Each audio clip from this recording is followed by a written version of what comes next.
Buenos días, buenas noches, estén donde estén escuchándonos, bienvenidos y bienvenidas a Justicia Impositiva, un programa de Tax Justice Network, la red de justicia fiscal. Transmitiendo directamente desde Londres, Marta Núñez. Y desde Buenos Aires, Marcelo Justo. En este programa, la reforma tributaria en Colombia, hoja de ruta para un cambio en toda Latinoamérica. Nuestro futuro es público, la conferencia sobre una de las luchas centrales de la actualidad, servicios públicos o la distopía de un mundo manejado por los mercados. Pero, ¿qué es lo público? Analizamos la diferencia entre lo público y el Estado para la provisión de servicios públicos para toda la población. Y en este contexto, ¿cómo va la marcha de la lucha por la justicia social y tributaria en este mundo de pandemia, inflación y guerra? Esto es Justicia Impositiva, un programa de Tax Justice Network, la red de justicia fiscal. En menos de 100 días, el presidente Gustavo Petro consiguió que el Congreso colombiano aprobara una histórica reforma tributaria que comienza a transformar uno de los sistemas tributarios más regresivos e injustos de la región. En medio de una complicada situación económica y fiscal, la reforma apunta a recaudar 20 billones de pesos, unos 4.000 millones de dólares. Pero la historia no es el aumento de la recaudación. Las decenas de reformas tributarias de las últimas 4 décadas siempre han sido para aumentar la magra recaudación tributaria de Colombia. La diferencia esencial con esta reforma es la forma en que se está logrando este incremento de los ingresos tributarios. Por primera vez el incremento de la recaudación se basará en un aumento a los más ricos, las grandes corporaciones y el sector energético. No es casualidad que el presidente Petro haya presentado el proyecto de reforma al otro día de asumir. Petro llegó a la presidencia de la mano de las protestas del 2021 contra la reforma tributaria regresiva del entonces presidente Iván Duque. A la cabeza del paro nacional se encontraba la Central Unitaria de Trabajadores Colombianos, la CUT, que presentó un manifiesto francamente a tono con las propuestas de reforma tributaria de este programa y de la red de justicia fiscal, la Tax Justice Network. Fue un hecho histórico, la primera huelga nacional a nivel mundial que se hizo contra un sistema tributario y que proponía en su plataforma la eliminación de los paraísos fiscales y la justicia tributaria. Le preguntamos a Fabio Arias, miembro del Consejo Directivo de la CUT, si la reforma aprobada por el nuevo gobierno de Petro cumplía con las aspiraciones de la Central Unitaria de Trabajadores en las protestas del 2021. Son 20 billones que van a entrar por los impuestos a las personas jurídicas de las grandes empresas. Se le subió el impuesto a los dividendos, se subió el impuesto a las ganancias ocasionales y se le impuso impuestos a los patrimonios superiores a 3.000 millones de pesos. Prácticamente de esos 20 billones, 18 billones entran por estos impuestos que acabo de mencionar. Y unos muy importantes tienen que ver para las industrias extractivas, tanto del carbón como del petróleo. Ahí es donde se va a recoger mayores recursos. Por primera vez no se gravan ni se aumentan los impuestos regresivos de lo que se denominan los impuestos indirectos. Se tocaron algunos bebidas y alimentos ultraprocesados que son productos no saludables y que por tal motivo hay que buscar el mecanismo para que se castigue su consumo, así como se castiga el tabaco y el alcohol. Desde 1990 hasta el año 2021 se aprobaron en Colombia 21 reformas tributarias, todas regresivas, hasta que se nos colmó la copa con la que presentó Carrasquilla en el año 2021. Que era una reforma tributaria por 30 billones, superior a la que presentó Petro, y 27 billones de esa reforma tributaria, es decir, el 90%, provenía de subirle los impuestos a la canasta básica familiar, es decir, a los alimentos de mayor consumo. Bueno, se consiguió esta reforma tributaria infinitamente más progresiva de lo que habían sido las reformas tributarias previas. Ahora, ¿qué le falta a esta reforma tributaria y qué más tendría que hacer el gobierno para revertir la extrema desigualdad y luchar contra la pobreza e indigencia en el país? Bueno, evidentemente que la lucha contra la pobreza y la indigencia en el país tiene que ver con que el Estado pueda tener mayores recursos para poder atenderla. Pero ¿qué falta? Faltan muchas cosas. Por ejemplo, todos los contratos de seguridad jurídica que tienen grandes corporaciones nacionales y extranjeras en términos de minería y en términos de extracción de carbón y hidrocarburos, pues están ligados a los tratados de libre comercio. Por tal motivo, son contratos a 20 y 30 años. O sea, todavía hay mucho por hacer en términos tributarios. Por ejemplo, el impuesto a los dividendos sigue siendo muy bajito, va del 0 al 20% no más. Y en el largo plazo ya será el cambio en la matriz económica del país, pasar de la industria extractivista a la producción de bienes y servicios especialmente determinados aquí por el país, es decir, a mantener la soberanía y la seguridad alimentaria, que es una cuestión clave, a que una cantidad de baratijas que se producen importadas, pues las podamos producir aquí nosotros. Con eso, evidentemente, la desigualdad puede ser un tema que pueda ir cediendo, que no ha cedido en estos 32 años. Pero eso ya corresponde inclusive ya no solamente a este gobierno, el de Gustavo Petro, sino a varios gobiernos democráticos y progresistas, que sería exactamente como el reto que tendríamos hacia el futuro. La reforma tributaria era un compromiso, era un paso absolutamente esencial, pero Colombia se enfrenta a problemas económicos en un mundo que ya está en serias dificultades. Y este año ya hubo una devaluación del peso del 25%, que señala en parte los problemas que se están enfrentando. En todo este contexto bastante complicado, ¿qué debe y qué puede hacer el gobierno para avanzar económica y socialmente? Hombre, lo que puede hacer el gobierno definitivamente es hacer una política agroindustrial en el cual exactamente se fortalezca la producción de alimentos y la producción de bienes industriales. Ya el gobierno va a empezar a comprar tierras. Obviamente no tiene la capacidad ni la correlación de fuerzas políticas para expropiar una cantidad de tierra que definitivamente es improductiva. Entonces el gobierno ha optado por ese mecanismo. Pensamos nosotros que ese mecanismo pues es el que se pudo hacer. El mejor hubiera sido otro, pero este que se pudo hacer le va a significar a muchas familias campesinas la posibilidad de volver al campo, que están totalmente desarraigados por aquí en la ciudad y completamente desprotegidos, de tal manera que volver al campo en esos 3 millones de hectáreas en estos 4 próximos años va a ser casi que una revolución agraria, de tal manera que por primera vez alguien se toma la molestia definitivamente desde el gobierno de empezar a cambiar esa estructura de tenencia de la tierra, y lo hace obviamente con los recursos del Estado, por supuesto, le toca así porque no tiene otro mecanismo. Es un poco ahí de hacer un acuerdo con los terratenientes para que devuelvan algunas tierras y los indemnicen por eso. Y somos muy optimistas en ese punto. Ahora, ¿ve alguna posibilidad de que se renegocien los tratados de libre comercio que han sido, en diálogo que hemos tenido nosotros con agrupaciones de pequeñas y medianas empresas, son realmente un obstáculo para el desarrollo nacional? Ese es un tema que le falta especialmente una fuerte discusión interna dentro del gobierno sobre eso. Si se meten en ese debate a fondo o si por el contrario privilegian esto que le estoy diciendo. Hasta ahora la fuerza está en privilegiar estos asuntos, mientras de pronto ven otras mejores condiciones para buscar una revisión de los tratados de libre comercio. Fabio Arias, miembro del Consejo Directivo de la CUT, la Central Unificada de Trabajadores Colombianos en Diálogo con Justicia Impositiva.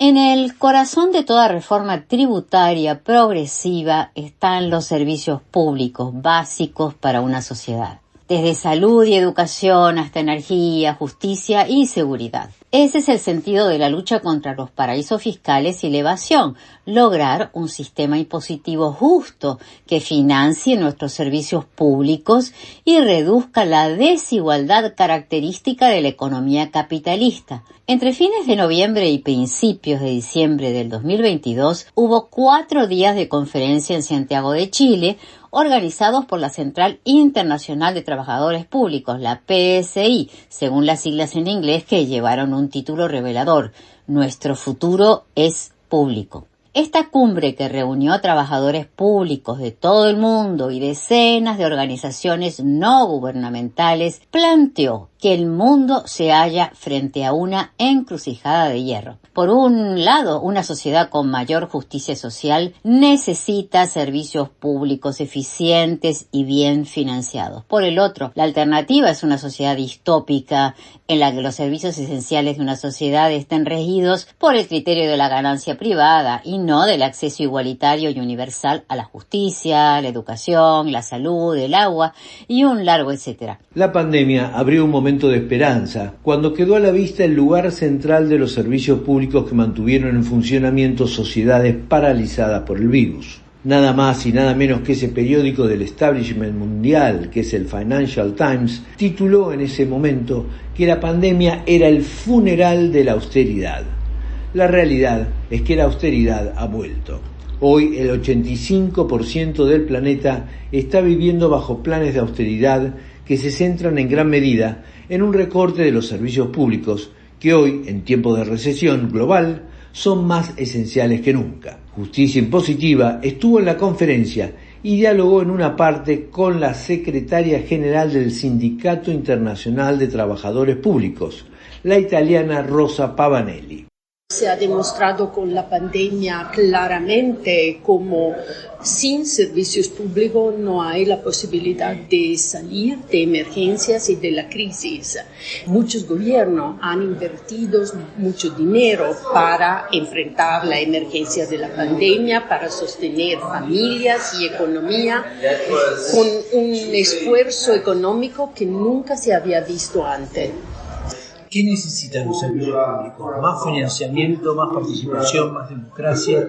Necesitamos recursos, por supuesto, recursos que podemos buscar con una más justa distribución de la riqueza, que empieza con acabar con los flujos de dinero ilícito y con los paraísos fiscales, con un impuesto global mínimo para las corporaciones multinacionales y un impuesto sobre la riqueza. Sistema de imposición fiscal progresiva en todos los países, lo que nos está aconteciendo en muchos países, particularmente donde hay la derecha gobernando. Y necesitamos que los servicios públicos no sean objeto de negocios en los tratados de libre comercio. Necesitamos una inversión en la profesionalización de los trabajadores de los servicios públicos que han sido víctimas de externalización, de privatización y perdiendo muchos de sus derechos y también de su salario con la precarización del trabajo así.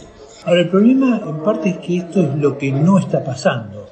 Hay algunos países en América Latina que parecería estar moviéndose en esa dirección, como Colombia, como Bolivia. En este marco, ¿qué es lo que se puede hacer? Pero yo creo que tenemos que valorizar también las cosas positivas que tenemos. Después de años de privatización, ahora tenemos una gama muy amplia de realidades nacionales y locales donde se han republicizado los servicios públicos. Tenemos un mapeo que nos habla ahora de más de 1.600 realidades donde se han republicizado los servicios públicos de toda naturaleza. Segundo, creo que es importante decir que el tema de una diferente concepción de los servicios públicos es un tema que se ha levantado, se ha visto también en el debate global. Agencias de las Naciones Unidas empiezan a decir, como por ejemplo la última conferencia de UN Habitat, donde se dice explícitamente que los servicios públicos son necesarios para qué. Y yo creo que tenemos que valorizar esta cosa, así como las cosas que, como usted decía, que están pasando en América Latina, con la afirmación de gobiernos progresistas, con todas las dificultades de contexto que hay, pero creo que pueden jugar un papel muy importante en la redefinición de las políticas públicas aquí en la región, pero por supuesto también a nivel global, presentando la posibilidad, la capacidad de una realidad, de una perspectiva diferente que la perspectiva de la privatización y de la disminución del rol del Estado. Rosa Pavanelli, secretaria general del Sindicato Internacional de Trabajadores Públicos.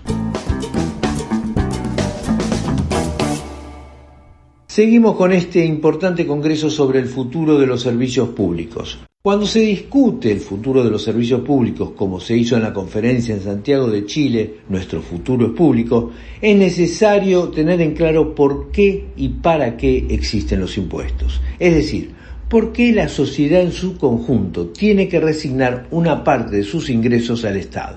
Y esto es para financiar los servicios públicos que el Estado tiene que proveer para vivir en una sociedad que tenga bienes esenciales como salud, educación, justicia y un largo etcétera. Pero no basta con recaudar. Esta recaudación se tiene que basar en los principios de la justicia impositiva, es decir, en un principio de proporcionalidad por el que más tiene paga más, el que tiene menos paga menos y el que no tiene no paga. Ahora bien, en la conferencia de Santiago, varios panelistas buscaron diferencias entre lo público y lo estatal, como dos esferas vinculadas por pertenecer al mismo ámbito de lo colectivo, pero que no son necesariamente idénticas. A esto hay que sumarle que el ámbito de lo estatal tiene diferentes niveles. Está lo municipal, lo provincial, lo nacional.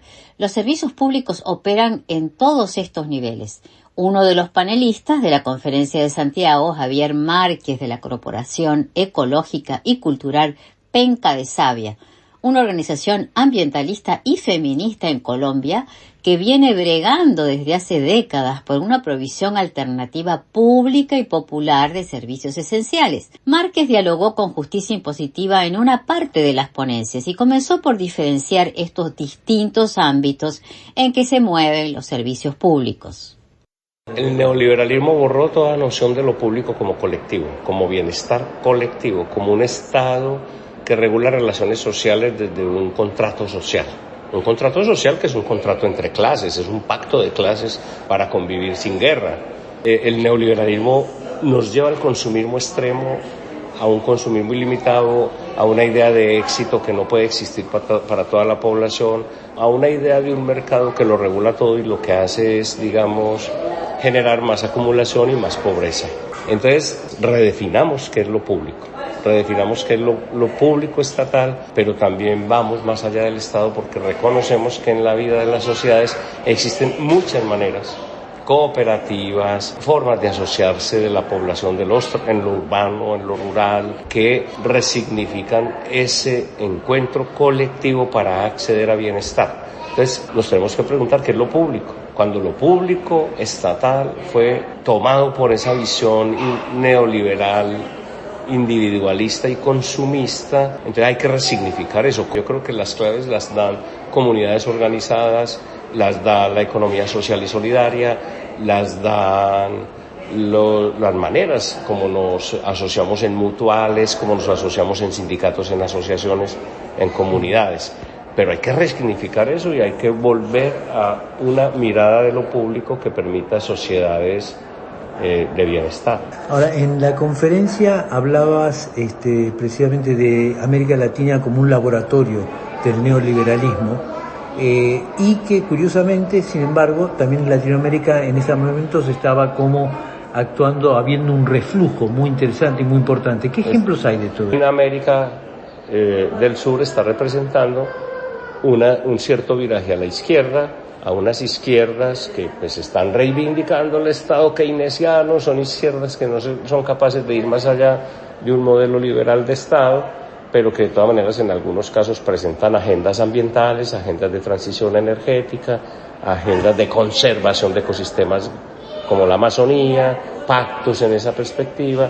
Hay un movimiento en ese sentido que paradójicamente se da y que llama la atención. Ojalá trascendamos los límites estructurales de los gobiernos que se están generando en América Latina, porque tienen muchas limitaciones y muy pocas posibilidades de actuar a pesar de las buenas intenciones de muchos de los programas políticos, como el del Pacto Histórico en Colombia, como lo que puede suceder con Lula, que tiene semejantes limitaciones para gobernar, pero que son cambios interesantes. Hablabas de ejemplos concretos de resistencia en Cochabamba, en Colombia.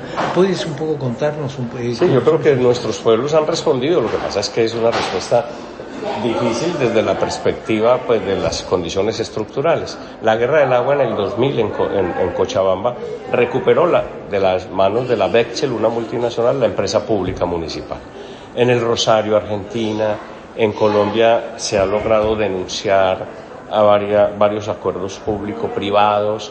Surge el movimiento del agua, que no logra una reforma constitucional, pero que genera procesos y articulaciones muy, muy interesantes, como la Red Nacional de Acueductos Comunitarios de Colombia. En fin, que hay resistencias. El solo hecho de que el Pacto Histórico haya ganado a nombre de un programa ambiental y de hacer del agua el eje ordenador del territorio muestra que la gente quiere transitar hacia un cambio que implica un cambio de la relación con la naturaleza. Ahora, ahí habría un peso mayor de lo municipal, lo local, sobre lo nacional. El mundo futuro o es descentralizado, basado en la democracia local, en la participación en el territorio propiamente y en reconocer todas estas formas asociativas comunitarias, o no hay futuro para la humanidad. Dentro del futuro de los servicios públicos, ¿tú también lo ves? Es descentralizado, con autonomías municipales, con autonomías territoriales, o no es. Estas megatecnologías monopolizadas y centralizadas están contra la humanidad y contra la naturaleza y no resistirán. O sea, son el camino al abismo. Tú lo planteas muy como una especie de conflicto, un conflicto sí, grave e irreductible. A mí me parece que se puede complementar. Es decir, yo entiendo perfectamente, digamos, las intenciones de Gustavo Petro y por ejemplo, y de Lula y de tantos otros, que pueden ser mucho mayores de lo que pueden realmente hacer por las condiciones reales. Al mismo tiempo, todo eso que no pueden hacer sí se podría hacer a nivel comunitario. Es decir, lo veo como complementario y no como contradictorio. Es complementario, no contradictorio. Creo que en manos de Lula, de Petro, inclusive lo que pasa en Argentina, en Bolivia, Chile, por favor, hay una recuperación de pronto de cierto estado que puede ser un entorno favorable también para que lo comunitario se reconozca y se potencie. Javier Márquez, de la Corporación Ecológica y Cultural Penca de Savia, en diálogo con Justicia Impositiva. Desde principios de siglo, la Tax Justice Network, la red de justicia fiscal que financia este programa, ha venido luchando contra los paraísos fiscales y la evasión impositiva y por generar un sistema tributario justo, todos temas centrales de la Cumbre de Santiago de Chile. El estallido financiero de 2008 fue una contundente señal de que era urgente avanzar por este nuevo rumbo. El mundo y el debate público cambiaron desde entonces, pero los avances han sido lentos y en cuentagotas. La pandemia abrió una nueva esperanza de un mundo más justo que no duró mucho. La solidaridad de los primeros meses de la pandemia recibió un respaldo público que se fue desdibujando con la eternización de las medidas de protección sanitaria y la crisis económica. El resultado fue un crecimiento de los billonarios, de la pobreza, la indigencia, la desigualdad. Y a pesar de esto, nunca como hoy se ha hablado tanto del tema fiscal. En la conferencia de Santiago, uno de los disertantes fue Ricardo Martner de ICRIT, la Comisión Independiente para la Reforma de la Fiscalidad Corporativa Internacional. En una parte de los debates en Santiago de Chile, Martner hizo esta evaluación de la situación actual. La recuperación del COVID ha tenido menor justicia tributaria, ¿no? En el sentido de que los ricos son más ricos, los pobres son más pobres y se han retirado las ayudas de los estados. Entonces es una situación bastante compleja desde el punto de vista de las desigualdades. Han habido, sí, por supuesto, iniciativas globales muy importantes, muy interesantes. El voto en la Asamblea de las Naciones Unidas, que mandata al secretario general para hacer una institución dentro de Naciones Unidas que se ocupe de estos temas, desde una perspectiva, por cierto, donde los países en desarrollo tengan por lo menos una voz, un voto, y de esa manera generar un verdadero consenso a nivel global sobre la fiscalidad internacional. Otro avance también interesante es lo que se ha hecho sobre los impuestos internacionales a las multinacionales. ¿Cómo lo evaluás eso? Bueno, nosotros desde nuestra organización hemos evaluado los pasos y sobre todo lo que viene, y es más bien pesimista en ese sentido, ¿no? Bueno, primero que instaurar un impuesto mínimo de 15%, siempre dijimos que era insuficiente, nosotros planteamos siempre el 25%, y entonces es casi un impuesto, digamos, una consagración de la carrera a la baja del impuesto corporativo, que claro, Irlanda tiene 12,5, entonces de alguna forma eso es una victoria para aquellos países que tienen bajas tasas corporativas a los impuestos. Entonces, bueno, ahí hay una evaluación más bien balanceada porque se llegó a un acuerdo, que eso es importante, pero al mismo tiempo es un acuerdo que es insuficiente. Si eso se va a votar o no, todavía está por verse, porque hay muchos países que están bastante escépticos respecto de esto. Hay varios que se han salido, de hecho, en los países en desarrollo, entonces, bueno, es una noticia en desarrollo.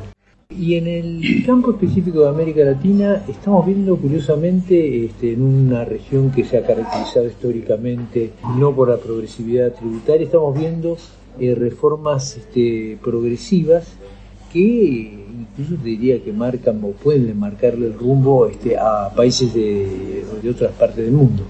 Es decir, ¿cómo lo evaluás en América Latina? ¿Estamos mejor? ¿Estamos peor? Bueno, sabes bien que partimos de una base muy baja, digamos, ¿no? Y la regresividad es la característica de los sistemas tributarios de América Latina. Es interesante ver en la historia porque la Alianza por el Progreso de los 60 ya planteaba sistemas progresivos, ¿no? Para América Latina, en fin. Pero luego eso con el consenso de Washington esencialmente como que se diluyó completamente. Empezó a reinar el imperio del IVA, como digo yo, de los impuestos indirectos, y se desmontaron todos los sistemas de imposición a las personas con alto patrimonio y a las corporaciones también, esta famosa carrera a la baja de los impuestos. Y ahí, claro, ahora hay una reacción respecto de eso, de ese desequilibrio profundo, de esa pata que falta de impuestos sobre la renta. Y muchos países han estado, diría yo desde el Uruguay 2007, buscando mejorar su equilibrio tributario y reforzar el impuesto sobre la renta y últimamente sobre la riqueza también. Que la riqueza ha aumentado en América, ha aumentado la riqueza de los ricos y el número de ricos al mismo tiempo, ¿no? Entonces estamos hablando de una base tributaria que nunca se ha tocado, y tanto, bueno, Argentina con su impuesto temporal que hubo durante el COVID, Colombia, que acaba de votar también, ya sancionó la ley respecto al impuesto sobre la riqueza y el impuesto a los beneficios extraordinarios de las petroleras y de las empresas de carbón. Chile ha introducido su paquete tributario, que todavía está en discusión en el Congreso. Así que sí, han habido iniciativas interesantes desde ese punto de vista. Pero como digo, partimos de una base muy débil. En el caso de Chile, por ejemplo, tenemos 20 puntos de recaudación, y se quiere llegar a 28, que sería más o menos el promedio OCDE, en un lapso de 8 años. Ese es el ambicioso proyecto, digamos, de este gobierno y, bueno, proyectándolo al siguiente, ¿no? Entonces sí hay una iniciativa interesante de esa perspectiva. Ahora hay que ver cuánta resistencia, cuánto cambio hay en el Congreso respecto de esta propuesta de pacto fiscal en el caso de Chile. Y lo otro interesante también, y vinculando lo global con lo nacional, es que esta propuesta de reasignación de los derechos tributarios en el caso de las multinacionales y especialmente de las digitales tiende al fracaso, ¿no? O sea, eso para parecer esa pata, digamos, de las conversaciones de la OCDE han sido muy complejas y requieren votación legislativa en muchos países, etcétera. Entonces se está volviendo a esta lógica de los impuestos nacionales a las digitales. Y Colombia también pasó en esta reforma un impuesto de 3% a las ventas de aquellas empresas que no tienen base en el en el país propiamente, con una lógica de permanencia. O sea, si se demuestra que venden el país de una manera permanente, van a tener que pagar ese impuesto. Entonces, esta mezcla entre unilateral, multilateral, que al final plantea que hay una necesidad evidente de generar una mayor capacidad de recaudar en el ámbito de las empresas globales, ¿no? Ricardo Martner, de la Comisión Independiente para la Reforma de la Fiscalidad Corporativa Internacional, ICRIT. Llegamos así al final de esta edición de Justicia Impositiva. No olviden que pueden seguirnos en Twitter, @J_impositiva. O suscribirse a nuestra página web www.justiciaimpositiva.com. Desde los estudios de Tax Justice Network se despiden Marcelo Justo y Marta Núñez. Hasta la próxima.